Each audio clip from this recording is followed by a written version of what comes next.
इस कार्यक्रम के प्रायोजक करता है कमला पसंद, अनोखा स्वाद। नमस्कार, आप देख रहे हैं आज का मुद्दा। मैं हूं आपके साथ शैलेंद्र चौहान और आज का मुद्दा में आज बात करेंगे, ये गठबंधन की राजनीति है।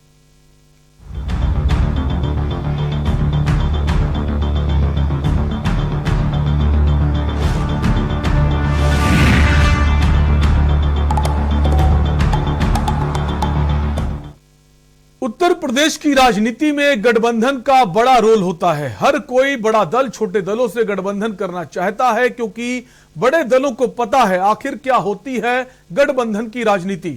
यूपी के रण में अपना दम दिखाने के लिए समाजवादी पार्टी दमखम से लगी हुई है। अखिलेश यादव ने अपना दल केमरावादी की कृष्णा पटेल से मुलाकात की और गठबंधन की बात कही, तो वहीं दूसरी तरफ आम आदमी पार्टी के प्रभारी संजय सिंह ने अखिलेश से मुलाकात कर सियासी पारे को और गर्म कर दिया है। और अब असदुद्दीन ओवैसी की पार्टी भी सपा से गठबंधन की बात कर रही है। तो दूसरी तरफ दल बदल का खेल भी जारी है। वहीं कांग्रेस और बीएसपी को झटका देते हुए अदिति सिंह और वंदना सिंह को बीजेपी ने अपने पाले में कर लिया है। अब सवाल है, चुनावी मौसम में गठबंधन जरूरी या फिर मजबूरी? इसी पर बात करेंगे, उससे पहले ये रिपोर्ट देखिए। यूपी में शुरू हुआ गठबंधन का सिलसिला। छोटे दलों की हर किसी की जरूरत। कौन किसके पाले में, किसकी बनेगी 22वें बात, किसको सियासी फायदा, किसको नुकसान। ये गठबंधन की राजनीति है।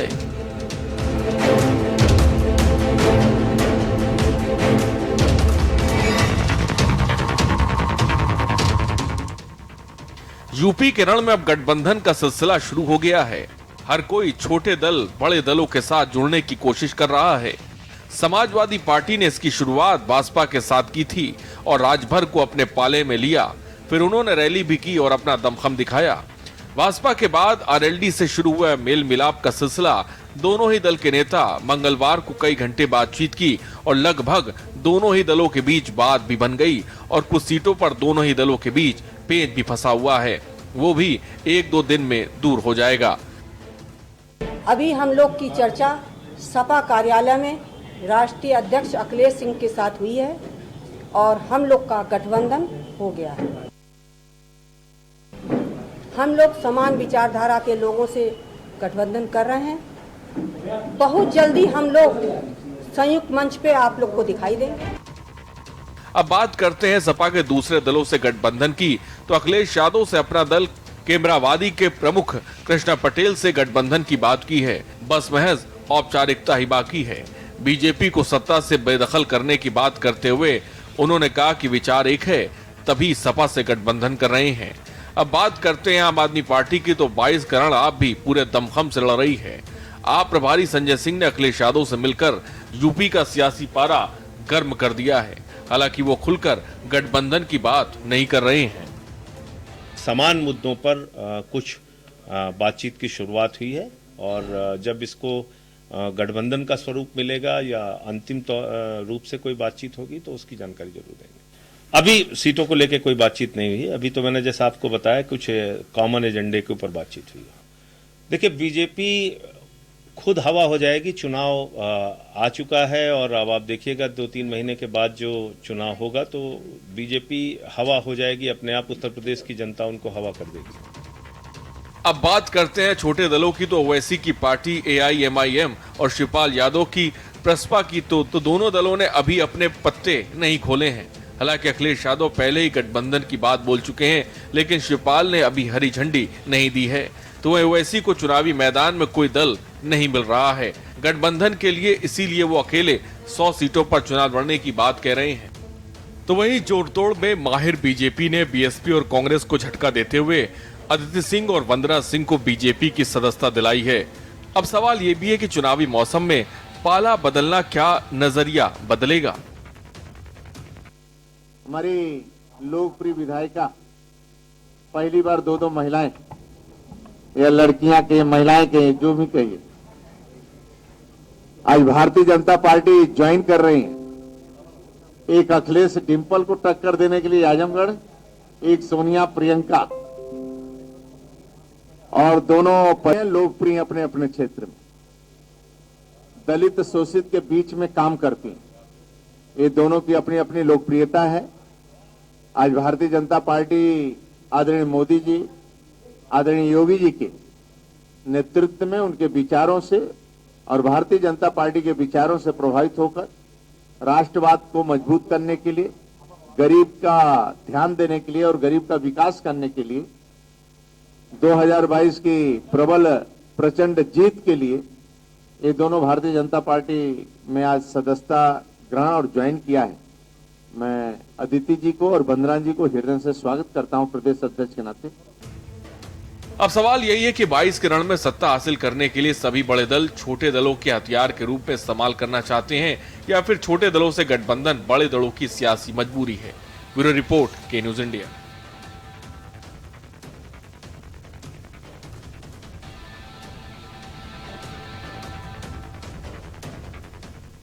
तो जैसे जैसे 2022 का चुनाव नजदीक आता जा रहा है, अब गठबंधन भी तेजी से होना शुरू हो गया है। चाहे वो आरएलडी की बात करें, समाजवादी पार्टी के जो सुप्रीमो हैं अखिलेश यादव, उन्होंने मुलाकात की है।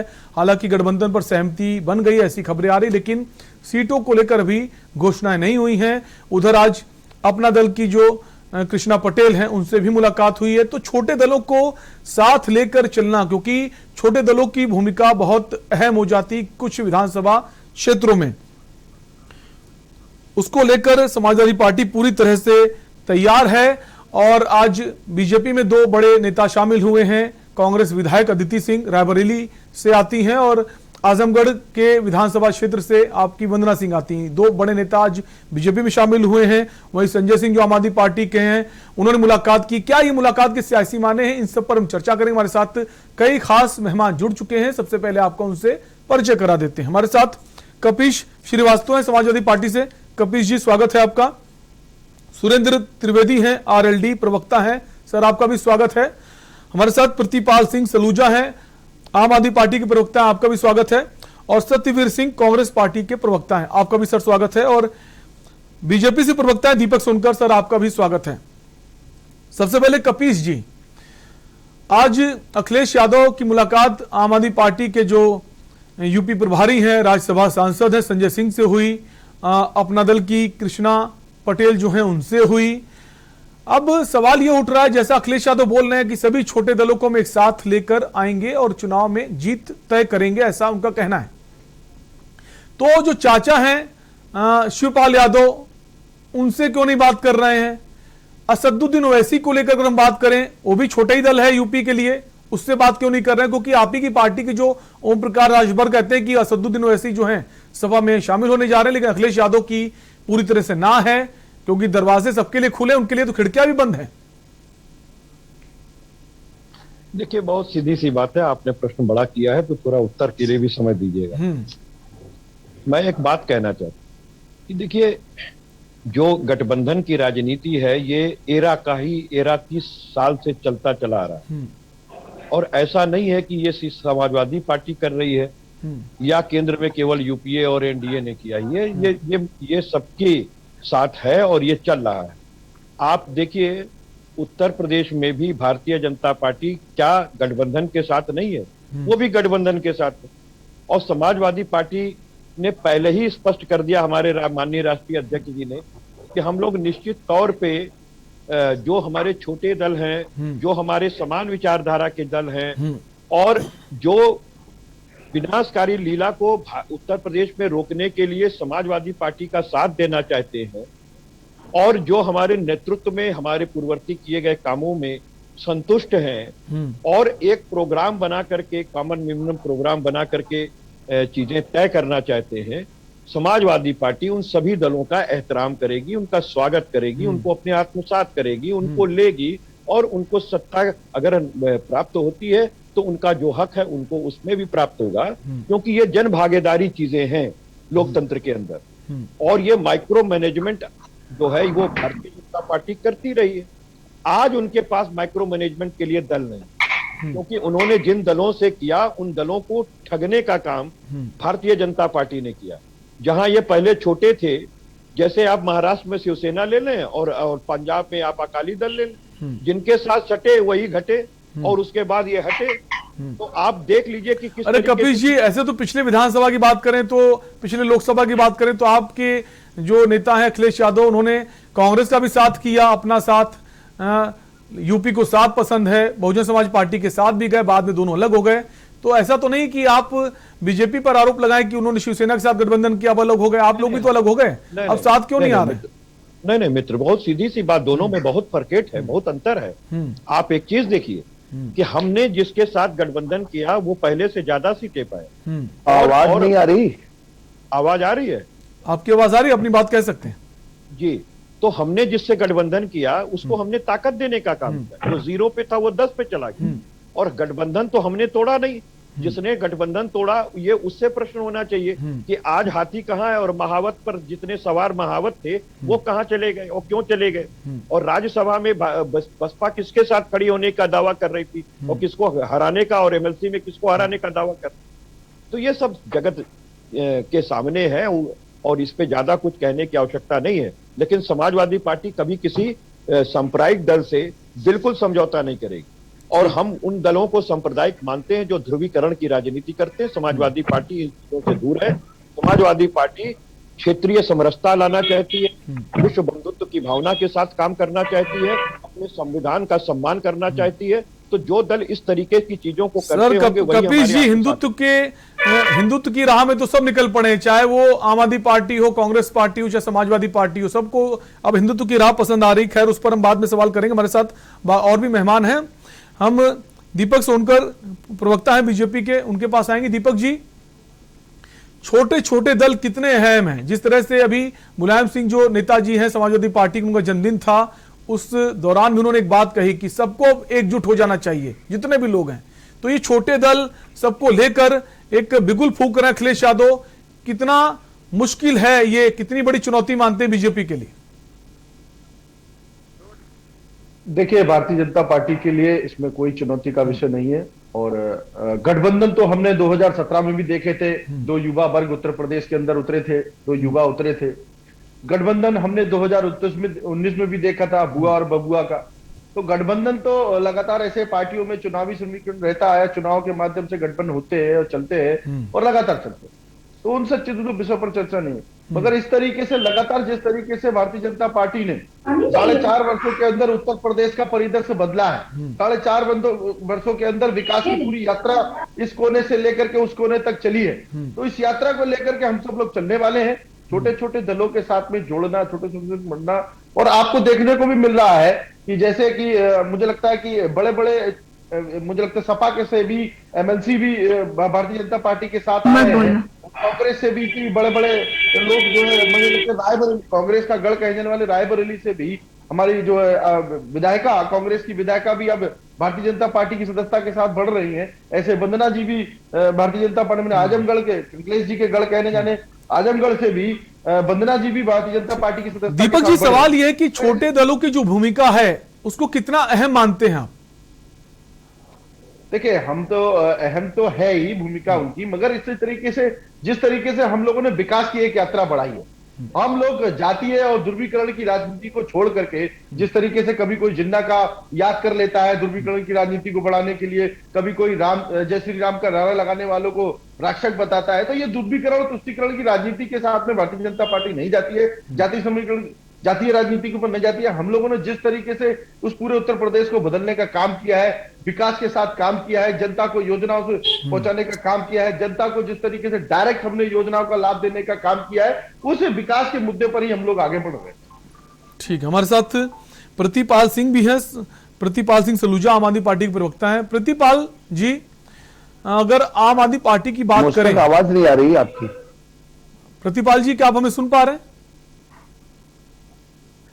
शायद प्रतिपाल जी तक हमारी आवाज नहीं पहुंच पा रही। हम सत्यवीर जी के पास आएंगे, कांग्रेस पार्टी के प्रवक्ता हैं। सत्यवीर जी, क्या आप हमें सुन पा रहे हैं? जी जी, बिल्कुल बिल्कुल सुन रहा हूं। सत्यवीर जी, आज कांग्रेस पार्टी की जो विधायक हैं रायबरेली के सदर विधानसभा से, ये वो विधानसभा है जहां पर आज तक बीजेपी जीत दर्ज नहीं कर पाई है। कांग्रेस की बहुत अहम सीट मानी जाती है। और रायबरेली तो इतिहास गवाह है कि वो गढ़ रहा है कांग्रेस का, चाहे अमेठी हो चाहे रायबरेली हो। अदिति सिंह का जाना बीजेपी में कितना बड़ा नुकसान देखते हैं कांग्रेस पार्टी के लिए? देखिए, हो जिसको पाँव में ताकत वो चल के रहता है, जमाना लाख गिराए संभल के रहता है, और जिस चिराग में ताकत लहो जलाने की, हवाएं लाख बुझाए वो जल के रहता है।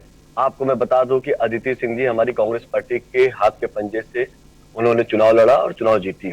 लेकिन आपको ये भी बता दूं कि हमारे आदरणीय प्रदेश के अध्यक्ष और प्रदेश के नेतृत्व ने अदिति सिंह को जो राजनीतिक गलत गतिविधियां थी उसके कारण उनको पार्टी से निकाल दिया था। एक चीज।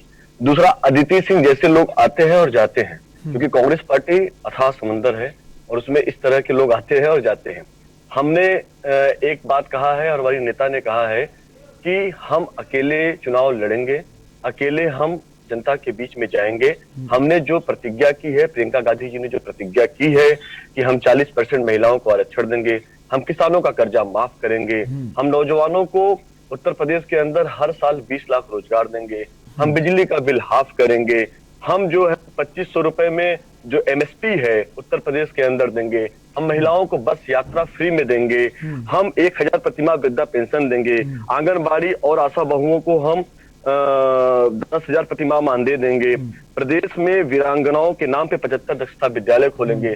तो इन सब चीजों को लेके कांग्रेस पार्टी जनता के बीच में उत्तर प्रदेश के अंदर है और हम मजबूती के साथ, मैं आप विश्वास भी है और जनता का जो समर्थन मिल रहा है उससे यह तय है कि प्रियंका गांधी के नेतृत्व में उत्तर प्रदेश में कांग्रेस पार्टी की सरकार बनने जा रही है। हम किसी के साथ गठबंधन नहीं करेंगे, हम जनता के बीच में जाएंगे। हमारा गठबंधन है वो जनता के साथ होगा, हम किसी दल के साथ गठबंधन नहीं। आप गठबंधन नहीं करेंगे कि कोई पार्टी आपके साथ गठबंधन करना नहीं चाहती? वो तो ये सोच रही है कि जहां हमें जीत सुनिश्चित लग रही है, जो हरा सकता है बीजेपी को, उसके साथ गठबंधन करेंगे, या फिर बीजेपी के साथ लोग गठबंधन करेंगे, उसको लगता है बीजेपी जीत रही है, आपकी पार्टी के साथ कौन जाना चाहेगा? और दूसरी बात, जैसे आपने तमाम सारी घोषणाएं गिनाई जो प्रियंका गांधी इस वक्त उत्तर प्रदेश में कर रही हैं, तो वो आधी आबादी की बात कर रही हैं, और जो अदिति सिंह है वो भी आधी आबादी में ही आती हैं। आप अदिति सिंह को नहीं संभाल पा रहे हैं, आप आधी आबादी को लेकर आप दावा ठोक रहे हैं। नहीं, अदिति सिंह अकेले आधी आबादी नहीं है ना। अदिति सिंह जैसे अगर आप आधी आबादी की बात करें तो अभी तो आधी आबादी में आती है, नहीं आती है? नहीं, बिल्कुल भाई, आधी आबादी की बात मैं कर रहा हूं, लेकिन मैं इस बात की भी चर्चा करना चाहता हूं कि जिस अदिति सिंह को कांग्रेस पार्टी ने जो सम्मान दिया, हाथ के पंजे से उनको चुनाव लड़ाया, अगर अदिति सिंह को कांग्रेस समझ में नहीं आता है, लेकिन हमारी लाखों बहनों को कांग्रेस पार्टी समझ में आती है, जिनके हक और हुकूक की आवाज प्रियंका गांधी जी लड़ रही है। जब हाथरस में महिला के साथ अत्याचार होता है तो प्रियंका गांधी जी जाती हैं, जब दलित बहनों के साथ बलात्कार करके उनकी हत्या कर दी जाती है तो प्रियंका गांधी जाती हैं, किसानों के साथ अगर कोई जाति होती है, उनके ऊपर भारतीय जनता पार्टी के मंत्री अगर उनको कुचल के मार देते हैं तो प्रियंका गांधी जाती है। कुल मिलाकर उत्तर प्रदेश में कुछ होगा तो प्रियंका गांधी जाएंगी, और बाकी जहां सरकारें हैं कांग्रेस पार्टी की, वहां अगर कोई घटनाक्रम होता है किसी महिला के साथ, किसी बच्ची के साथ, वहां प्रियंका गांधी नहीं जाएंगी। बिल्कुल, कांग्रेस पार्टी महिलाओं के सम्मान के साथ खड़ी है और आदरणीय सोनिया गांधी जी ने कहा था कि अगर केंद्र में हमारी भविष्य में सरकार बनेगी तो 33% महिलाओं को आरक्षण देने का काम कांग्रेस पार्टी करेगी, सोनिया गांधी ने कहा था। और रही बात प्रियंका गांधी उत्तर प्रदेश की, ठीक है, हमारे साथ और भी मेहमान है, हमारे साथ आरएलडी प्रवक्ता हैं सुरेंद्र त्रिवेदी जी। सुरेंद्र त्रिवेदी जी, जयंत चौधरी से मुलाकात भी हो गई अखिलेश यादव की, कल मुलाकात हुई, काफी घंटों बैठक चली, उसके बाद आज कयास ये उम्मीद लगाई जा रही थी कि जो सीटें हैं उसको लेकर घोषणाएं होंगी, ऐलान होगा कि हाँ हम गठबंधन कर रहे हैं। क्या अभी भी कुछ पेच फंसा हुआ है जयंत चौधरी और अखिलेश यादव के बीच? पेच नाम की कोई बात नहीं है।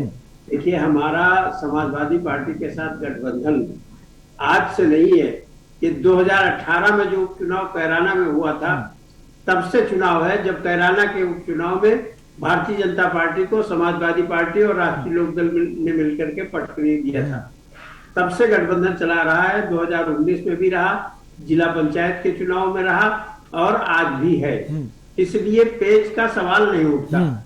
ये जरूर तय करना पड़ता है आपस में कि हम किन किन सीटों पे लड़ेंगे और आप किन किन सीटों पे लड़ेंगे, हमारी संख्या कितनी होगी, आपकी संख्या कितनी होगी। तो ये सारी बातें करीब करीब तय हो चुकी हैं और अभी साथ में ये भी जुड़ा हुआ है कि और कितने छोटे दल हमारे साथ आना चाहते हैं। हमें उनको भी सीटें बांटनी होगी, उनको भी सम्मानजनक स्थान देना पड़ेगा। तो ये सारी चीज देखिए, सबसे बड़ी पार्टी समाजवादी पार्टी है, दूसरे नंबर पे हम हैं, तो इस तरह से बाद में और लोग भी हैं, किसको कितनी सीटें रहती हैं, लेकिन ये जरूर है कि दूसरे नंबर की सीटों की संख्या हमारी होगी, ये तय हो चुका है। और कितनी है ये और किस पर कौन प्रत्याशी चुनाव लड़ेगा ये भी तय होना बाकी है, और ये सब तय हो जाएगा। अब की जिस दिन बैठेंगे दोनों नेता, उसी दिन डिसाइड हो जाएगा और घोषणा हो जाएगी। एक बात। दूसरी चीज ये है कि देखिए, जहां तक गठबंधन का सवाल है, आपका टॉपिक था कि गठबंधन मजबूरी नहीं, मजबूरी जरूरी या मजबूरी, जरूरी या मजबूरी। मैं मजबूरी इसलिए नहीं मानता कि गठबंधन समान विचारधारा के लोगों का जब होता है तो वो गठबंधन अच्छा लगता है, इन द लॉन्ग रन चलता है। भारतीय जनता पार्टी की तरह के गठबंधन हम नहीं करते हैं कि चाहे वो अपने दल के साथ हो, चाहे निषाद पार्टी के साथ हो, चाहे महबूबा मुफ्ती के साथ रहा हो, कि जब अलग होते हैं तो एक दूसरे को गालियां देना शुरू कर देते हैं। ये इस तरह का गठबंधन हमारा नहीं है। हमारा गठबंधन समान विचारधारा का गठबंधन है, और जो हमेशा अच्छे वातावरण में रहता है और कॉमन मैनेजमेंट प्रोग्राम के साथ हम लोग डिसाइड करते हैं और सरकारें चलाते हैं। ऐसा नहीं है कि हम अलग होकर के एक दूसरे को गालियां दें। क्योंकि राजनीति में जाना नहीं जाता कब किससे दोस्ती और कब किससे दुश्मनी करनी पड़ जाए, कौन सी ऐसी आवश्यकता हो कि हम एक मंच पे दोनों हो, तो एक दूसरे को शर्माना ना पड़े। आज अगर किसी भी मंच में महबूबा मुफ्ती और आदरणीय नरेंद्र मोदी जी एक साथ बैठे तो शायद नजरें नहीं मिला सकेंगे, ये स्थितियां हैं। तो इस तरह का गठबंधन हमारा नहीं है। हमारे गठबंधन की जो स्थिति है वो बहुत जल्दी आपके सामने आएगी, आम जनता के सामने आएगी, और 2022 में निश्चित रूप से भारतीय जनता पार्टी को सत्ता से बाहर करने का काम समाजवादी पार्टी और प्रतिपाल सिंह सलूजा है हमारे साथ, आम आदमी पार्टी के प्रवक्ता है। प्रतिपाल जी, आपको आवाज आ रही है? प्रतिपाल जी आ रही है जी। प्रतिपाल जी, आज एक घटनाक्रम हुआ। यूपी प्रभारी संजय सिंह जो राज्यसभा सांसद हैं, वो आज अखिलेश यादव से मिलने पहुंचे। एक तरफ अगर आपकी पार्टी के संयोजक हैं, दिल्ली के सीएम हैं अरविंद केजरीवाल, वो पंजाब के दौरे पर हैं और वो ये कह रहे हैं कि कई सारे जो कांग्रेस पार्टी के जो पंजाब में कई सांसद, कई विधायक उनकी पार्टी में शामिल होना चाहते हैं, लेकिन वो ऐसी राजनीति करना नहीं चाहते। लेकिन यहाँ पर आप समाजवादी पार्टी के साथ जुड़ने जा रहे हैं, क्या माने इस मुलाकात के सियासी माने? देखिए, उत्तर प्रदेश के अंदर जो चुनाव का मायना है ना, वो एक तरह से आजादी है। ये सारी विपक्ष दल एक साथ होकर तो उत्तर प्रदेश के जो नागरिक 24 करोड़ जो नागरिक हैं, जो एक तरह से गुलाम कर दिए गए हैं, उनके ऊपर कई चीजें लाद दी गई हैं, भ्रष्टाचार लाद दिया गया है, महंगाई लाद दी गई है, हर तरफ से त्रस्त है उत्तर प्रदेश की जनता। उसको आजादी दिलाने के लिए विपक्ष एक मंच पे आने जा रहा है। अभी आम आदमी पार्टी ने यह तय नहीं किया है कि हम समाजवादी पार्टी के साथ जाएंगे या नहीं जाएंगे। अभी फॉर्मल एक चर्चा हुई है, अभी औपचारिक तौर पर हम लोग मिले हैं, अपनी बात रखी है, अपने एजेंडे पे बात हुई है। अभी पूरी तरह से हम लोग ये नहीं कि हम एक मंच पे आने जा रहे हैं, या भविष्य में आएंगे तो आपको इसकी जानकारी भी तत्काल प्रभाव से मिल जाएगी। एक बात तो संजय सिंह ने कही है कि बीजेपी की जो रणनीति है, जो नीतियां हैं, उनको रोकने के लिए ये मुलाकात जरूरी है। तो उसको रोकेंगे तो तभी ना जब साथ में आएंगे, अकेले तो नहीं रोका जा सकता ना। तो देखिए, एक पहले तो हम लोग ये कॉमन मिनिमम प्रोग्राम पे आएंगे कि हमारा जो प्रोग्राम है, हमारे आम आदमी पार्टी का जो एजेंडा है, बिजली, पानी, लोगों को सुरक्षा, महिलाओं को सुरक्षा, ये जो भी हमारे एजेंडे आम आदमी पार्टी के हैं, उस एजेंडे को जो समाजवादी पार्टी के या और भी जो साथी अन्य पार्टी होंगे उनसे मिलकर एक कॉमन मिनिमम प्रोग्राम तय होगा। उसके बाद हम लोग तय करेंगे कि हम लोग साथ आ रहे हैं या नहीं आ रहे हैं। आपने एक सवाल पूछा कि पंजाब में अरविंद केजरीवाल जी ने कहा कि हम लोगों को 5 सांसद और उनके 25 विधायक नहीं चाहिए, यानी कचरा नहीं चाहिए। तो अभी भी हम लोग कचरा नहीं लेने जा रहे हैं। अभी तो ये चुनाव पूर्व हम लोग आपस में तय कर रहे हैं। उत्तर प्रदेश के अंदर जो योगी राज ने एकदम तबाही मचा रखी है, लोगों को कोरोना काल में मरने के लिए छोड़ दिया था, महंगाई चरम सीमा पे आके खड़ी हुई है, अस्पतालों का प्रतिपाल जी, कोरोना काल में सिर्फ उत्तर प्रदेश में लोगों की मौतें नहीं हो रही थी, समूचे देश में ये स्थिति बनी हुई थी, चाहे वो दिल्ली हो। अब दिल्ली को नहीं भूल सकते। नहीं, कोरोना काल में दिल्ली के अंदर अगर एक स्थिति थी वो ऑक्सीजन की कमी के करके स्थिति थी, वो सेंट्रल गवर्नमेंट के अधीन आता था। बाकी आप इंफ्रास्ट्रक्चर अगर देख लें, स्वास्थ्य सेवाएं देख लें, मतलब दिल्ली में स्वास्थ्य सुविधाएं ना मिल पाए, ऑक्सीजन ना मिल पाए, बेड ना मिल पाए, मतलब दिल्ली में बेड मिल रहे थे, ऑक्सीजन नहीं मिल रही थी, आपका ये कहना है? बिल्कुल, बेड की कोई कमी नहीं थी। अच्छा। दिल्ली सरकार ने ऐप का एक निर्माण कर दिया था, वहां पे लोग अपने आसपास के किसी दिल्ली में मौतें हो तो वो केंद्र सरकार जिम्मेदार है। दिल्ली में मौतें हो कोरोना से तो केंद्र सरकार जिम्मेदार हो जाती है, और उत्तर प्रदेश में मौतें होती हैं तो वो योगी सरकार जिम्मेदार हो जाती है। ये स्टैंड दो तरफा स्टैंड नहीं चलता। अगर आपसे गलती हुई है, और कोरोना काल में सभी प्रदेशों का यही हाल था, तो गलती स्वीकारनी चाहिए कि हम व्यवस्था को ठीक नहीं कर पाए। महामारी थी, सबके लिए मुसीबत थी, तो किसी एक प्रदेश सरकार पर आप आरोप नहीं लगा सकते। अगर ऑक्सीजन की कमी करके कोई मौतें हुई है, उसकी जांच कराने के लिए आम आदमी पार्टी आगे आती है, तो तीसरे दिन वहां पे उस जांच को रोक दिया जाता है। जब सुप्रीम कोर्ट इस बात को कह रहा है कि दिल्ली के अंदर या देश के अंदर जो मौतें हुई हैं क्या ऑक्सीजन की कमी करके हुई है, आम आदमी पार्टी ने कहा उसकी हम लोग जांच करा लेते हैं। अगर ऑक्सीजन की कमी करके हुई है उसको हम लोग उसका मुआवजा देंगे। तो मगर सेंट्रल गवर्नमेंट ने, ठीक है, हम ऑक्सीजन पर चर्चा नहीं कर रहे हैं ना, हम कोरोना काल पर चर्चा कर रहे हैं। फिलहाल हम गठबंधन को लेकर चर्चा कर रहे हैं, जो आज मुलाकातें उस पर बात कर रहे हैं। एक ब्रेक के लिए रुकेंगे, आप सभी मेहमान हमारे साथ बने रहिए। एक ब्रेक के लिए रुकेंगे, बहुत जल्द हाजिर होंगे।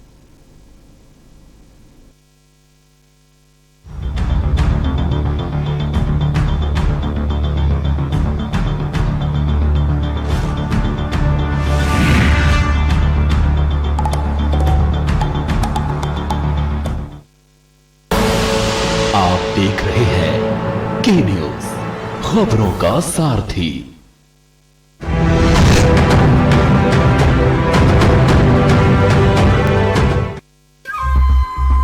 सुपुत्र मेडिटेशन गुरु बेहद नेक, और पिताश्री थोड़े रंगीले, थोड़े दिल फेंक। दोनों के अलग हैं रंग, पर दोनों का एक अनोखा स्वाद। कमला पसंद, अनोखा स्वाद। चलो यहाँ पर सही से स्पेलिंग है। पूजा, मार्केट से आता हूँ। मिस्टर, कार की चाबी? नहीं, मैं पैदल ही जाऊंगा। पापा, not bad। हाँ यार, अपनी दिल्ली सरकार बोलती है कि पॉल्यूशन कम करने के लिए हफ्ते में एक बार अपनी गाड़ी से एक ट्रिप कम करें, और उसकी बजाय पब्लिक ट्रांसपोर्ट या कारपूल का इस्तेमाल करें। It's a small request, make sense, no?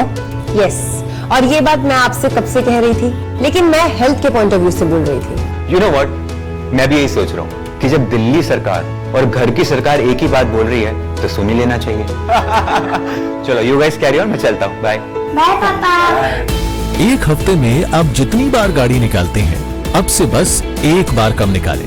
बस एक ट्रिप कम, आप मिलकर अपने हिस्से का पोल्यूशन कम करें। हफ्ते में गाड़ी का बस एक ट्रिप कम करें।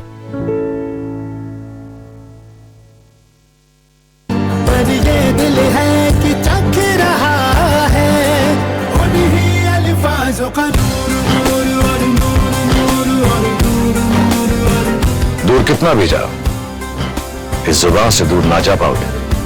रुमर बोलो जुबान केसरी। स्वाद और खुशबू में झूम के भाई लेके आए गोल्डी मसाले। गोल्डी मसाले, खुशबू और स्वाद ऐसा तो रिश्तों में गुस्सा कैसा। जब पशुओं को मिलेगा प्यार और मिल्को मोर पशु आहार, तो दूध बहेगा, मुनाफा बढ़ेगा। मिल्को मोर पशु आहार। खुदी को आजमाया है तो ये अंदाज आया है, खुदी को आजमाया है तो ये अंदाज आया है। तुम में भी मैं हूं, शुद्ध प्लस पान मसाला।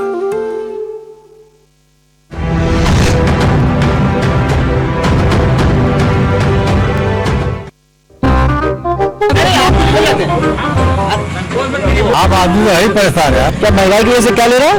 पावर ले रहा टमाटर, लेकिन जितने बच्चे हैं उतने ले ही ना सामान को लोग चार के थोड़ा नहीं। मुफ्त में राशन मार्च तक मिल रहा है, ऐसी सरकार नहीं मिलेगी दोबारा। इधर आ जाओ, दोस्त का आ जाओ। हाँ चाचा, क्या हुआ? काट दिया हम लोगों का, हर महीने 200 रुपए फैमिली पेंशन मिलती थी, वो काट दी। चाचा बहुत नाराज। योगी जी फिर से आ रहे हैं। हाँ हाँ, हम लोग तो तैयार हैं, योगी जी के लिए तैयार है। योगी जी के लिए तैयार है। बिल्कुल। कुछ अपना फोन दिखा रहे थे, कुछ ने पट्टा डाल लिया, जैसे मने वाला खैर राजनीतिक पार्टी का नहीं है, लेकिन वहां डल चुका है। भाजपा ढूंढने नहीं मिल रहा है साहब। इतना बताएं जो आपने कानपुर में करी हो, बोलिए उतना बताइए। आप अपनी 5 देखिए, सिर्फ बातों के बतासों से कुछ नहीं होता है। भ्रष्टाचार क्या बताएंगे आप? पूछिए, कितना पूछिए, 50 रुपए लूट रहे हैं ये लोग। 50 जूते हमारे नहीं पाएंगे तो मैंने आपके अंदर हम गारंटी दे रहे हैं।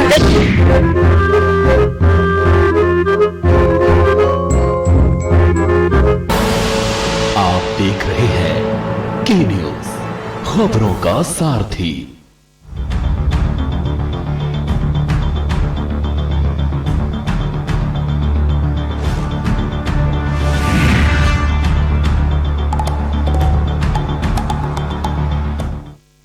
ब्रेक के बाद एक बार फिर आपका स्वागत है। आप देख रहे हैं आज का मुद्दा और हम बात कर रहे हैं गठबंधन की राजनीति तेज हो गई है। जैसे जैसे चुनाव नजदीक आ रहे हैं, गठबंधन भी हो रहे हैं। और आज अगर बात करें तो आज संजय सिंह की मुलाकात अखिलेश यादव से हुई। वहीं आम आदमी पार्टी की जो अध्यक्ष हैं कृष्णा पटेल, उनकी भी मुलाकात अखिलेश यादव से हुई है। कई मायने निकाले जा रहे हैं। अपना दल की कृष्णा पटेल ने तो बोल दिया है कि हम समाजवादी पार्टी के साथ हैं, और संजय सिंह ने दबी जुबान में कहा है कि हमें बीजेपी की रणनीति नीतियों को रोकना है, एकजुट होना है। कब ये ऐलान होगा उस पर भी हम बात करेंगे। हमारे साथ कई सारे मेहमान बने हुए हैं। हम कपीश जी के पास वापस आएंगे। कपीश जी, चर्चा की जब शुरुआत हुई थी, एक सवाल आपसे था, शायद आपने उसका माकूल जवाब नहीं दिया। वही सवाल फिर से दोहराऊंगा कि जब आप छोटे दलों को आमंत्रित कर रहे हैं, आपके सुप्रीमो अखिलेश यादव, कि सभी छोटे दलों के साथ हम चुनाव में जाएंगे, तो ओवैसी से इतनी दूरी क्यों? देखिए, बहुत सीधी सी बात है कि समाजवादी पार्टी ने एक स्पष्ट अपनी बातें रखी हैं कि समान विचारधारा के लोग, सांप्रदायिकता से दूर रहने वाले पार्टियां और संविधान के अंदर विश्वास करने वाली पार्टियों के लिए खुला है दरवाजा। और समाजवादी पार्टी ने स्पष्ट किया कि जिसको गठबंधन करना है, समाजवादी पार्टी के साथ आना चाहते हैं, मिल करके जो है उत्तर प्रदेश में अगर भारतीय जनता पार्टी को रोकना चाहते हैं विनाशकारी लीला खेलने से, तो हर व्यक्ति का स्वागत है। मतलब आपका ये कहना है कपीश जी की असदुद्दीन ओवैसी जो हैं, मतलब सपा सुप्रीमो अखिलेश यादव ऐसा मानते हैं असदुद्दीन ओवैसी जो हैं सांप्रदायिक व्यक्ति हैं, दंगा भड़काने का काम करते हैं, मुसलमानों के खिलाफ की बात करते हैं, मुसलमानों के खिलाफ हैं। सबसे बड़ी चीज ये है कि ओवैसी साहब उत्तर प्रदेश में उनका 0.2% मत और करीब 50 सीटों पे लड़े थे, 26,000 वोट पाए थे टोटल मिला करके। और इससे पहले अभी बिहार में जो उन्होंने भारतीय जनता पार्टी को लाभ पहुंचाया है। पुरानी बातों पर मत जाइए। इतिहास में तो बीजेपी भी दो सीटों की पार्टी थी, आज कहां से कहां पहुंच गई है। तो शुरुआत में तो समाजवादी पार्टी भी छोटी पार्टी थी, कहां से कहां पहुंच गई। तो शुरुआत है ओवैसी की और ये पॉपुलर हो रहे हैं। बिहार में 5 सीटें पाई हैं, महाराष्ट्र में उन्होंने झंडा बुलंद किया है। हालांकि बंगाल चुनाव में उनको जीत हासिल नहीं हुई, लेकिन ओवैसी को नकारा नहीं जा सकता। और आप ही की पार्टी के जो नेता है माफ कीजिए, जो सुभाषपा के अध्यक्ष है राजभर, वो कह रहे हैं कि ओम प्रकाश राजभर, जो उनका कहना है कि हम ओवैसी को अपने साथ लाने की पूरी कोशिश में हैं, लेकिन अखिलेश यादव कुछ नहीं बोलते हैं। तो उसको क्या समझें? एक तरफ आप ही के नेता बोल रहे हैं कि ओवैसी को हम साथ लाएंगे और अखिलेश यादव कुछ बोलना नहीं चाहते हैं। क्या अखिलेश यादव अब नहीं आना चाहते? जैसे पहले एक वक्त समाजवादी पार्टी मुस्लिम और यादवों को लेकर चलती थी, अब उससे दूरी बनाने की कोशिश है, हिंदुत्व की राह में चल चुके हैं अखिलेश यादव, ये माने? पहली सीधी सी बात है कि अगर आप हिंदुत्व के बारे में कह रहे हैं तो कम से कम सुप्रीम कोर्ट की जो वर्डिक्ट आई है हिंदुत्व के ऊपर, उसका तो सम्मान कीजिए। मैं तो एक बात कह रहा हूं, सुप्रीम कोर्ट ने क्या कहा कि हिंदुत्व क्या है, उन्होंने बता दिया। हम तो मुस्लिज्म से भी सरोकार नहीं रखते और हिंदुइज्म से भी नहीं रखते। लेकिन मौजूदा वक्त में ऐसा लग रहा है मुस्लिम से जो है थोड़ा किनारा करते नजर आ रहे हैं अखिलेश यादव। समाजवादी पार्टी जितने भी कट्टर हैं, जो सांप्रदायिक ध्रुवीकरण कराना चाहते हैं, हम उनके साथ नहीं खड़े। जो संविधान का सम्मान करें, जो देश के विकास का सम्मान करें, जो शांति की बात करें, जो विश्व बंधुत्व की बात करें, हम उनके साथ खड़े। और जो एक दूसरे की कदम बैया कर रहे हो, हम उनके साथ नहीं खड़े हैं। क्योंकि जो पोलराइजेशन करना चाहता वो करे। समाजवादी पार्टी इससे दूर रहती थी और इससे दूर रहेगी, और उसके साथ जितने दल आ रहे हैं जो हमारे समान विचारधारा के हैं, हम उनको लेकर के साथ चलेंगे। तो कुल मिलाकर ये माने कि ओवैसी की एंट्री नो एंट्री है समाजवादी पार्टी में, ये माने? मैं तो सीधी बात कह रहा हूं कि नो एंट्री है कि नहीं है, ये तो पहले अकबर इनको ओवैसी साहब को बात करके देखना चाहिए कि है कि नहीं है। आप तो भाई उतने दूर से ना आते हैं उत्तर प्रदेश, आप प्रवचन देते हैं निकल जाते हैं, तो ऐसे तो चलता नहीं। और जिनसे आपकी बात चल रही है उनसे बात कीजिए। राजभर साहब के साथ आपकी बात चल रही थी, आप उनसे बात कीजिए। लेकिन राजभर साहब बाहर के नहीं ना, आपकी पार्टी के साथ उनका गठबंधन हो गया, आप उनको बाहरी व्यक्ति नहीं बोल सकते हैं। खैर ठीक है, ठीक है। दीपक जी हमारे साथ बने हुए बीजेपी से। दीपक जी, आज अदिति सिंह जो हैं वो बीजेपी में शामिल हो गई हैं। ये वही अदिति सिंह है जब 2017 में उन्होंने पहली बार चुनाव में उतरी और प्रियंका गांधी वाड्रा की काफी तारीफें करती थी। उन्होंने कहा कि उनके मार्गदर्शन में हमें राजनीति में आने का मौका मिला है और काफी कुछ उनसे सीखने को हमें मिल रहा है। अचानक से क्या हुआ कि प्रियंका गांधी बुरी हो गई और अब वो बीजेपी में शामिल हो गई, योगी सरकार की तारीफ कर रही हैं। ऐसा नहीं लगता कि आने वाले वक्त में जिस तरह से ये नेता अपना रंग बदलते हैं, कल को बीजेपी के खिलाफ भी जा सकती हैं? देखिए, आज उनको अदिति सिंह को समझ में आया है कि कांग्रेस का चाल चलन किस तरीके से है और कांग्रेस के जो महिलाओं को लेकर के विषय आते हैं उन सब में किस तरीके से है। आज अदिति जी सम्मान के नाते, सम्मान में के लेकर के आज भारतीय जनता पार्टी की सदस्यता ली है। और अभी कांग्रेस के प्रवक्ता जी भी कह रहे थे कि हमने अपनी जो प्रतिज्ञा सुना रहे थे, और मैं इस प्रतिज्ञा के बिल्कुल कहना चाहता हूं कि जिस तरीके से आपने महिलाओं को आरक्षण देने की बात की है, उस महिला का सवाल जो मेरा, उस पर जवाब दीजिए। आप कह रहे हैं कि जिस तरह से कांग्रेस काम कर रही, कांग्रेस की तो सरकार ही नहीं 2017 के बाद, ना वो उसकी केंद्र में सरकार है ना उसकी उत्तर प्रदेश में सरकार है। तो जिनकी सरकार है, सवाल तो उनसे किए जाएंगे ना, आप क्या काम कर रहे हैं, आपके क्रियाकलाप क्या हैं, आप किस तरह से राजनीति कर रहे हैं। अचानक से खिलाफत करना प्रियंका गांधी की। देखिए, जिस तरीके से अदिति जी को समझ में आया है कि उत्तर प्रदेश की जिस तरीके से विकास एक तरीके से चला है, उस विकास के साथ आने वाली उसको यात्रा को वो चलना, यात्रा के साथ वो जुड़ रही है और उस यात्रा के साथ वो उत्तर प्रदेश में डेवलप होने के साथ साथ नए युवाओं को ऊर्जा देने के काम के लिए भारतीय जनता पार्टी के साथ जुड़ रही है।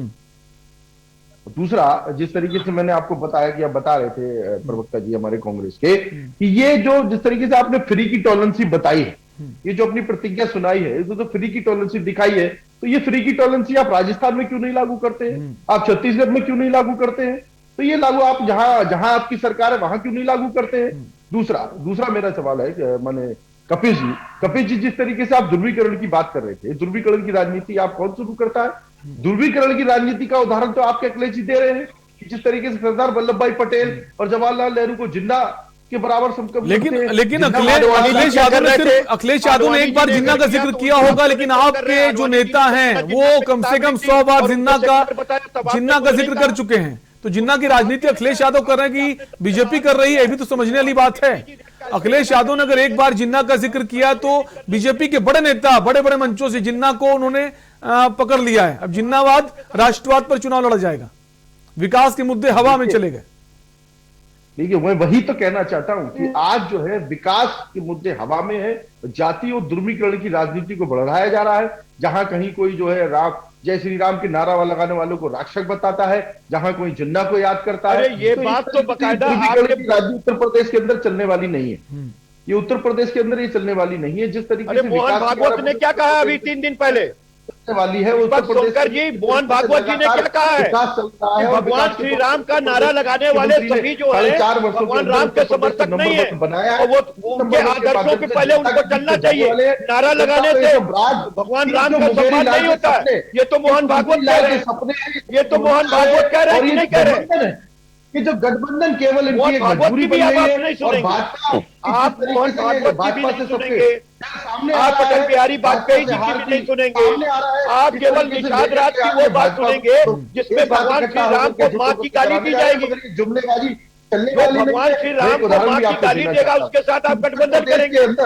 ये बताइए ना, भाजपा का है भगवान राम के सवाल उठाने वाली निषाद पार्टी किसने भगवान श्री राम को मां की गाली दी है, आप उसके साथ गठबंधन कैसे कर सकते हैं? और जिन्होंने उत्तर प्रदेश के अंदर भ्रष्टाचार, कानून व्यवस्था को ठप करने का काम किया था। जिस तरीके से कहते थे 2017 में कि हमारा काम बोलता है, काम बोलता है, तो जनता ने जवाब दिया, काम नहीं कारनामा बोला, और उसका जवाब जनता ने दिया और भारतीय जनता पार्टी के विश्वास जताते हुए भारतीय जनता पार्टी को अंतिम वोटों से जिताया। और इसी तरीके से जो विकास की यात्रा पूरे उत्तर प्रदेश में दौड़ी है, उसी विकास यात्रा से चलते हुए हम सब लोग पुनः 2022 में 300 से अधिक सीटों से जीतने जा रहे हैं।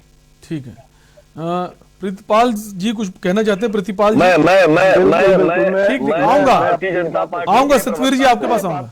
क्योंकि उन्होंने कोड किया है मुझे, उन्होंने बहुत जरूरी है। मैं ठीक है क्लियर करूं, फिर आप बोल लीजिएगा। ठीक है, भारतीय जनता पार्टी ने एक बात कही कि जिन्ना और ध्रुवीकरण का काम उत्तर प्रदेश के अंदर, जिन्ना को लेके कौन आया था? भारतीय जनता पार्टी जो आरएसएस है और महासभा, हिंदू महासभा इनकी है, वो उसी मुस्लिम लीग के साथ 1943 में सरकार में थी। श्यामा प्रसाद मुखर्जी जो इनके वित्त मंत्री हुआ करते थे मुस्लिम लीग के, ये आज जिन्ना की बात करें, जिन्ना की गलबगियां करने वाले जो भारतीय जनता पार्टी वाले, इतिहास की थोड़ा जानकारी कर ले। जब 1943 में सिंध प्रांत में पाकिस्तान का प्रस्ताव लाया गया, तब इनके जो मंत्री थे 3 महासभा, हिंदू महासभा के और आरएसएस के, इन्होंने इस्तीफा नहीं दिया। ना मुखर्जी जी ने कुछ बात को कहा। ये जिन्ना का जो राग उत्तर प्रदेश की अभी, क्योंकि काम इन्होंने किया नहीं, तो ये जिन्ना का भी दाग लगाएंगे, ध्रुवीकरण भी करेंगे। भारतीय जनता पार्टी को 5 काम अपने गिनवा दे, जो मैंने पिछले 2017 का, तो उसमें से 10 काम गिनवा दे कि मैंने 10 काम कर दिए। लोगों को मरने के लिए आपने, ठीक है, अभी ठीक है, कितने काम किए? ठीक है, जो काम किए वो, अरे आप भैया योगी आदित्यनाथ जी के कानून मंत्री उत्तर प्रदेश की विजय पाठक ट्वीट कर रहे थे कि वो लोगों को बेड नहीं दिला पा रहे, लोगों को ऑक्सीजन नहीं दिला पा रहे। कौशल किशोर जो मोहनलालगंज के सांसद है, वो बार बार कहते रहे कि हम लोगों को ऑक्सीजन नहीं दिला पा रहे, बेड नहीं दिला पा रहे, नहीं दिला पा रहे। भारतीय जनता पार्टी का, ठीक है, एक करके बोलिए, बाकी लोग भी हमारे साथ बहुत खास मेहमान हैं। प्रमोद गोस्वामी जी वरिष्ठ पत्रकार हैं। सर बहुत बहुत स्वागत है हमारे कार्यक्रम में। चूंकि वक्त नहीं मिला तो अभी आप ही से चाहेंगे कि आपने सबको सुना, और जो आज घटनाक्रम हुआ है, मुलाकातें हुई हैं, जब चुनाव की शुरुआत नहीं होती है, उसके पहले सभी एक दूसरे के खिलाफ बोलते हैं। चुनाव जैसे जैसे नजदीक आते जाते हैं, सब एक दूसरे के कंधे से कंधा मिलाकर खड़ा हो जाते हैं। कैसे देखते हैं सर मौजूदा राजनीति को? देखिए, जो ध्रुवीकरण की और जात की राजनीति हो रही है, और जो छोटे दलों के गठबंधन की राजनीति की बात जब दौर चल रहा है, अगर आप देखें तो इससे पहले 2017 से पहले गठबंधन की राजनीति छुटपुट तो देखी जाती रही है, लेकिन वो भी जातिगत आधार पर नहीं हुआ करती थी। जो मेरे 30-35 वर्ष के पत्रकारिता का अनुभव है, तो उसमें दलीय आधार पर, छोटे दलों के आधार पर ये गठबंधन तो हुआ करते थे। लेकिन 17 में भारतीय जनता पार्टी ने ये एक बहुत सफल प्रयोग किया, और विशेष रूप से पूर्वांचल में अगर आप देखें, उसको गौर करें, तो स्थिति ये रही कि 17 में भारतीय जनता पार्टी ने जो छोटे दल, जिनको की चाहे समाजवादी पार्टी हो, बसपा हो, या कांग्रेस रही हो, या भाजपा भी 17 से पहले, तो उसने जो कुनबे वाले दल थे, छोटे छोटे जातिगत या कबीले वाले, उनको कभी महत्व नहीं मिला, या वो कभी उन्होंने कोशिश भी की तो उनको इग्नोर किया गया। लेकिन भारतीय जनता पार्टी ने उत्तर प्रदेश की जातिगत राजनीति की नब्ज को पकड़ते हुए 17 में ये पहली बार व्यापक प्रयोग किया कि, और विशेष रूप से पूर्वांचल में, कि उन्होंने जो छोटी जातियां थी, उन छोटी जातियों के नेताओं को अपने साथ जोड़ लिया, और जो समाजवादी पार्टी, बसपा, चाहे वो निषाद पार्टी हो, चाहे वो राजभर हो, चाहे पटेल हो, इन छोटे दलों के इन नेताओं को अगर आप गौर करेंगे तो इन सबको उन्होंने जोड़ के, और भारतीय जनता पार्टी ने समाजवादी पार्टी को, बसपा को पूरी तरीके से धता बता दी, और वो सत्ता में काबिज हो गई। अब ठीक वही भारतीय जनता पार्टी की जो वो रणनीति थी कि जातिगत कबीलों के नेताओं को अपने साथ जोड़ लिया जाए, समाजवादी पार्टी उन्हीं के, भारतीय जनता पार्टी के जो कार्ड थे उनको भारतीय समाजवादी पार्टी ने और अखिलेश जी ने उसको समझा और उसने ये महसूस किया कि नहीं, इन छोटे दलों की शामिल किए या इनका साथ ये बगैर लंबी दूरी की राजनीति नहीं की जा सकती या भारतीय जनता पार्टी को शिकस्त नहीं दी जा सकती है। तो अगर आप देखें तो from one day Akhilesh Yadav ने शुरू से ये बात कहना शुरू कर दिया कि हम बसपा से, कांग्रेस से या किसी भी बड़े राजनीतिक दल से कोई गठबंधन नहीं करेंगे और हम छोटे दलों से अपना तालमेल बैठा के राजनीति या चुनाव लड़ेंगे और चुनाव में जाएंगे। इसका वही परिणाम है कि अगर देखें कि आपके साथ आज संजय सिंह से बात हुई है, कृष्णा पटेल से बात हुई है और अगर आप ये देख ले राजभर जी उनके साथ प्रकाश राजभर जुड़ चुके हैं, निषाद पार्टी के नेताओं को भी उन्होंने शामिल कर लिया है। विशेष रूप से जो अगर आप ये देखें, इसको अगर गौर से देखें तो ये पूरी राजनीति की जो गठबंधन की राजनीति का केंद्र वो पूर्वी उत्तर प्रदेश है। विशेष रूप से अगर आप देखें तो पश्चिम उत्तर प्रदेश में समाजवादी पार्टी का सीधा सीधा रालोद से और उसका पहले से भी चूंकि समाजवादी विचारधारा के रहे हैं, चाहे चौधरी चरण सिंह रहे हो, समाजवादी पार्टी मुलायम सिंह जी से उनके रिश्ते रहे, मुलायम सिंह जी उनके साथ जुड़े रहे, उसके बाद अजीत सिंह जी भी उनके साथ जुड़े। इसके बाद ये है तो ये एक विचारधारा के रूप में आरएलडी और समाजवादी पार्टी एक है और ये गठबंधन लगभग तय है, एक दो दिन में उसका हो जाएगा। खाली ये जो राजनीति की जा रही है ये पूरी तरीके से भारतीय जनता पार्टी को घेर लिया गया है कि जो उसने 17 में जो राजनीति छोटे दलों को या जो छोटे जातिगत नेता थे उनको अगर आप ये कह लें, उन दलों का तो कोई बहुत महत्व नहीं है, लेकिन जो जाति के नेता थे उन नेताओं के दलों को अपने साथ जोड़ के 17 में शिकस्त दी थी विपक्ष को। वही अखिलेश यादव जी ने इस बार ये पूरी अपनी बिसात बिछा दी है। कुल मिलाकर जो पहले के वक्त की अगर बात करें तो जो दलों के साथ गठबंधन करते थे छोटे दलों में, तो जाति इतनी महत्वपूर्ण नहीं थी। अब जातियों को बहुत महत्ता दी जा रही है क्योंकि जिसकी जितनी जाति होगी, जितना वर्ग में उसकी मजबूती होगी, उसको फायदा मिलेगा। और कह सकते हैं कि भाजपा के पद चिन्हों पर समाजवादी पार्टी चल पड़ी है। कपिल जी से जवाब ले लेते हैं इस सवाल का। कपिल जी, क्या जो भाजपा ने किया, भाजपा को फॉलो कर रही कांग्रेस, जो भाजपा ने जैसे छोटे दलों को लेना शुरू किया, अब उसी के पद चिन्हों पर अखिलेश यादव चल पड़े हैं? अरे लोकतंत्र के अंदर जो है भारतीय जनता पार्टी का तो उद्भव भी बहुत बाद में हुआ, ठीक है ना। उससे पहले से गठबंधन का एरा चला है, ऐसा नहीं है, स्वतंत्र भारत के बाद भी चला है। और मैं तो आपको एक बात कहना चाहता हूं कि इसमें चीजें ये होती हैं कि लोकतंत्र में कैसे जोड़ा जाए, कैसे विध्वंसकारी शक्ति को रोका जाए, क्योंकि जो विध्वंसकारी शक्ति होती है वही बेरोजगारी को बढ़ाती है, वही देश की जीडीपी को घटाती है, वही लॉ एंड ऑर्डर को सिचुएट अपने हिसाब से करती है और वही उग्रता का भाव पैदा करती है कि जो हमारे संविधान। कौन सा विध्वंस हो गया कपिल जी, कौन सा विध्वंस हो गया? योगी जी बोलते हैं पिछले 4.5 सालों में एक भी दंगा नहीं हुआ उत्तर प्रदेश में। पिछली सरकारों में हर बार दंगा होता था, चाहे समाजवादी पार्टी की सरकार हो चाहे बहुजन समाज पार्टी की। क्या कर रहे हैं चौहान साहब, मैं तो आपको दिखा रहा हूं कि विध्वंस कैसे होता है। विध्वंस ऐसे होता है कि 150 अगर हमारे सैनिक शहीद हो जाते हैं तो उस पर आज तक चार्जशीट नहीं आती है।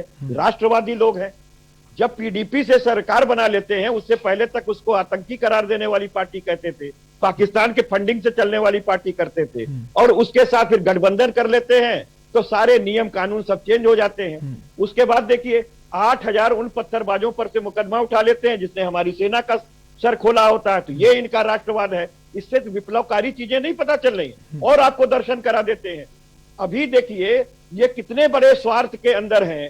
अभी इनके निषाद पार्टी के राष्ट्रीय अध्यक्ष ने क्या कहा, भगवान श्री राम के प्रतित्व पर सवाल खड़ा करके उनको नियोग पुत्र बताया। बाद में माफी मांगी, बाद में उन्होंने माफी भी मांगी। राम की मां को गाली है और भारतीय जनता पार्टी मां को गाली देने वाले राम जी के साथ खड़ी है।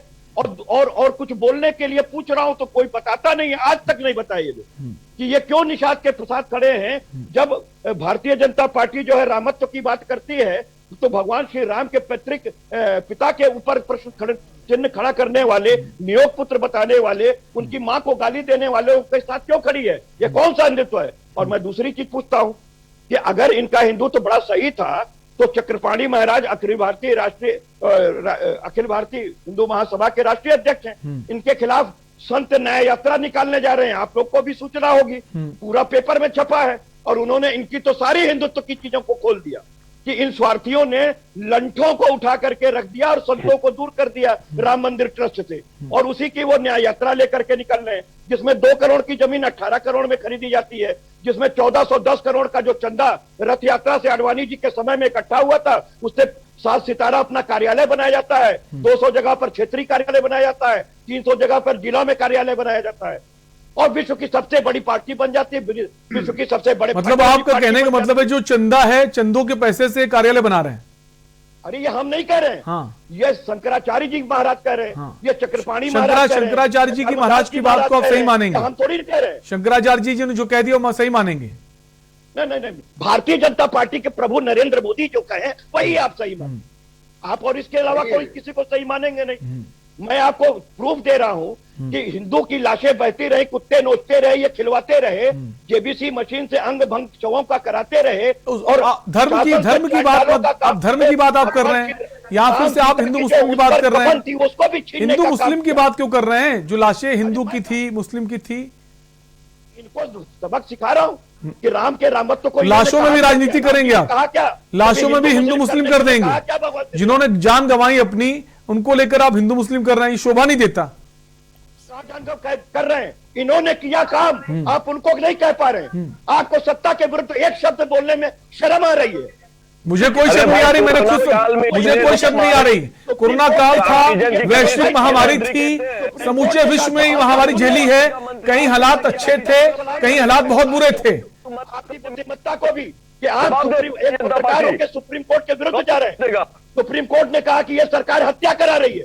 लाशों को लेकर आप हिंदू मुस्लिम की बात करते हैं, आपको शर्म आनी चाहिए, आपको शर्म आनी चाहिए। लाशों को लेकर हिंदू मुस्लिम की बात कर रहे हैं।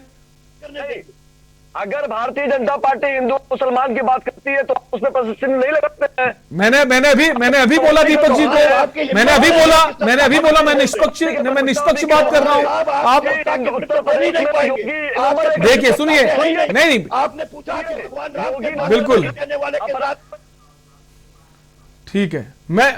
मैं अपना सर्टिफिकेट देने नहीं बैठा हूं आप लोगों के पास। मैं किससे कौन सवाल करूं, कौन से जवाब लूं? आप अपनी बात कह सकते हैं, हाँ, पर्सनल आप अपनी बात कहीं जाकर कह सकते हैं। यहां पर जिस मुद्दे पर डिबेट हो रही उस पर बात कीजिए। दीपक जी जवाब दीजिए। क्या आपने डिबेट में बैठा है? ठीक है, दीपक जी बैठाया है आपने, और आपको मेहमान का ख्याल करना आना चाहिए। कपीश जी, मैंने इससे पहले सवाल किया कि जिन्ना का जो माहौल चल रहा है, समाजवादी पार्टी की तरफ से एक बार जिन्ना बोला गया, बीजेपी बार बार जिन्ना को बार लेकर आ रही है, जिन्नावाद राष्ट्रवाद कर रही है, सवाल खड़ा करके निषाद पार्टी बने हुए। लेकिन लाशों को लेकर आप हिंदू मुस्लिम नहीं कर सकते ना, लाशों को लेकर आप हिंदू मुस्लिम नहीं कर सकते। हिंदुत्व का सर्टिफिकेट बांट रहे हैं और आप उनकी पैरवी जिस तरह से भारतीय जनता पार्टी के पत्रकारिता में अंदर आप अपनी कलम तोड़ रहे हैं।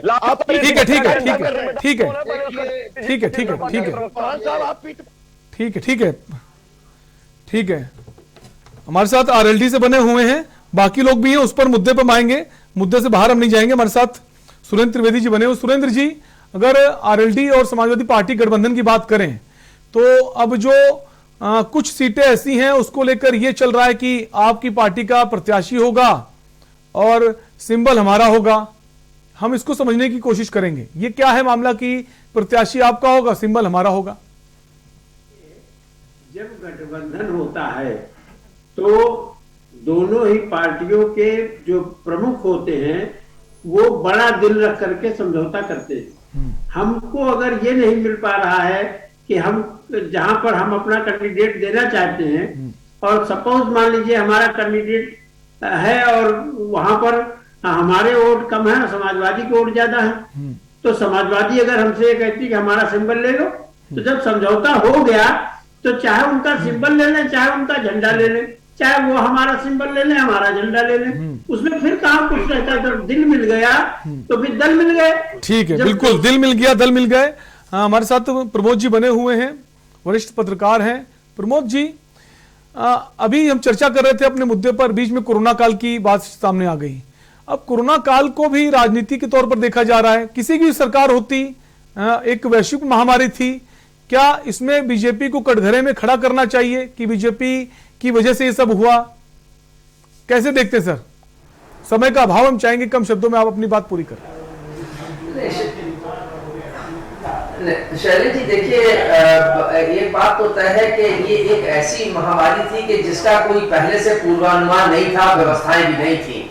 उसका निश्चित रूप से एक दिक्कत हुई या लोगों को, आमजन को परेशानी उसमें हुई, लेकिन उसके बाद फिर जब ये चीज भयावह हुई और सरकार ने भी उसी हिसाब से अपने प्रयास किए और फिर उसको कंट्रोल करने का भी प्रयास किया, तो इस कोरोना काल को लेके इस प्रकार की आलोचना एक राजनीतिक रूप से तो है, लेकिन जो इंफ्रास्ट्रक्चर है, जो व्यवस्थाएं थी और जिस ढंग की ये विश्वव्यापी बीमारी थी, ये कोई ऐसा नहीं कि खाली भारतवर्ष की थी, बिल्कुल विश्वव्यापी बीमारी थी और इसको लेकर राजनीति नहीं करनी चाहिए। किसने कितना विकास किया इसको लेकर बात करनी चाहिए, बेरोजगारी जो है उसको लेकर बात करनी चाहिए और जो मौजूदा हालात हैं उसको लेकर बात करनी चाहिए। फिलहाल आप सभी मेहमानों का बहुत बहुत शुक्रिया इस चर्चा में शामिल होने के लिए। तो गठबंधन को लेकर राजनीति शुरू हो गई है, इसी पर आज हम बात कर रहे थे। आज कई मुलाकातें हुई हैं, चाहे संजय सिंह की बात करें अखिलेश यादव से, उसको लेकर स्थिति स्पष्ट नहीं है।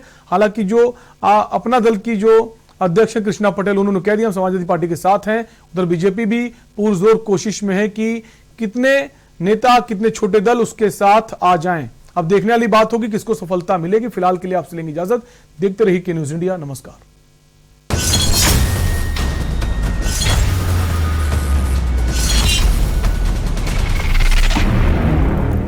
इस कार्य